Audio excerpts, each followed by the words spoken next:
Просто посмотрите на эту разницу. Слева общий размытый запрос, справа точная сфокусированная инструкция. Искусственный интеллект один и тот же, а вот результат совершенно разный. Именно в этом и кроется вся магия инженерии промптов. По сути, это и искусство, и наука. Давать искусственному интеллекту такие команды, чтобы получать от него именно то, что нам нужно.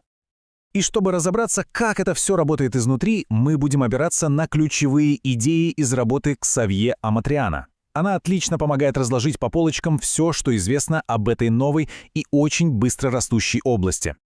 Хорошо, так из чего же состоит по-настоящему мощный промпт? Давайте разберем его на составные части.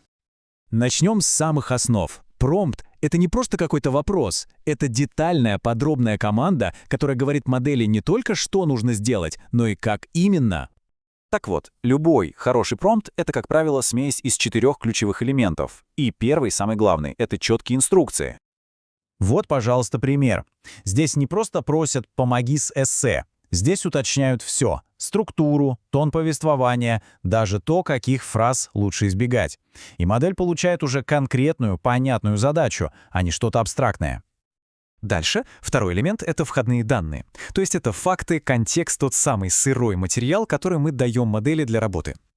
И вот теперь мы даем модели конкретику. Родом из Барселоны, была травма, работал в 13 лет. Ответ тут же перестает быть шаблонным и становится личным, персонифицированным. Третий важный компонент — это примеры. Именно они помогают задать нужный стиль и помогают модели лучше понять наши вкусы и предпочтения.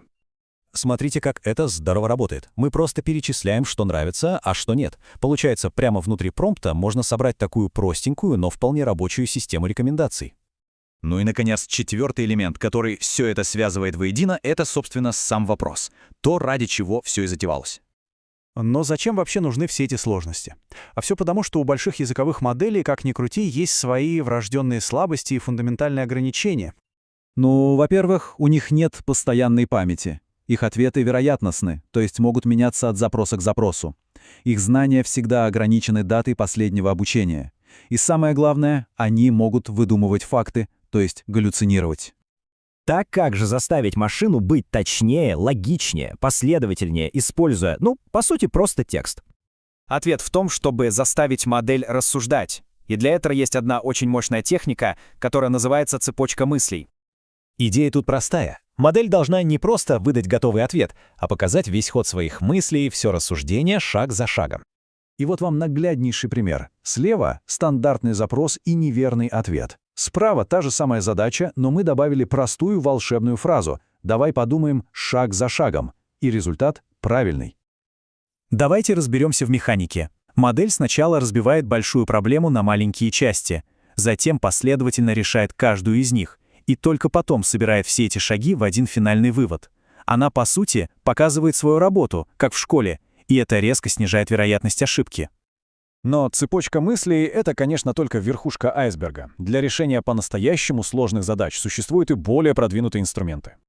Например, технология RAG. Она решает одну из главных проблем ИИ — устаревшие знания. Проще говоря, RAG — это способ дать модели доступ к свежей, актуальной информации почти как в реальном времени, чтобы ответы всегда были свежими. А следующий шаг в этой эволюции — это LLM-агенты. Представьте себе ИА не просто как собеседника, а как автономного помощника, который сам может планировать задачи, искать что-то в интернете или использовать другие программы, чтобы достичь поставленной цели. И чтобы собирать такие сложные системы, профессионалы, конечно, не пишут все с нуля. Они используют специальные фреймворки. Такие инструменты, как LangChain или Llama Index, это, по сути, наборы готовых строительных блоков, которые позволяют инженерам собирать мощные ИИ-приложения. И все это, и продвинутые техники, и сложные инструменты, говорит нам о том, что промпт-инженеринг стремительно превращается из некоего интуитивного искусства в настоящую серьезную инженерную дисциплину со своими правилами и стандартами. В итоге получается, что будущее взаимодействие с искусственным интеллектом — это не про то, чтобы просто задавать вопросы. Это про умение давать классные, точные, многослойные инструкции. Ведь именно это и превращает простой диалог с машиной в мощный инструмент для решения сложных задач. Ключевой навык здесь — это переход от роли пассивного пользователя к роли активного режиссера.